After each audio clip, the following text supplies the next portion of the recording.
আজকে একটি পাঞ্জাবি আর্ট নিয়ে চলে এসেছি। আর এই পাঞ্জাবিটি ছিল আমার ছোট মেসোর।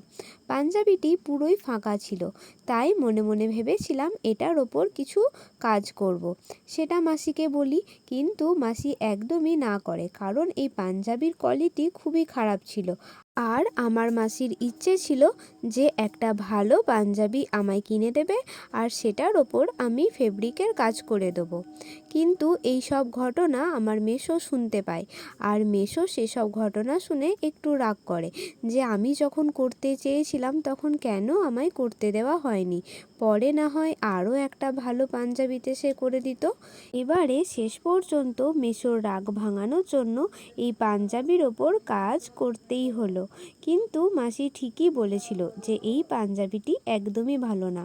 প্রত্যেকটা রং আমাকে ৩-৪ বার করে করতে হচ্ছিল, না হলে রঙগুলো একদমই ফ্যাকাশে হয়ে যাচ্ছিল। এই যে দেখতেই পারছো যে একবার দুবার দেওয়ার পরও কতটা ফ্যাকাশে।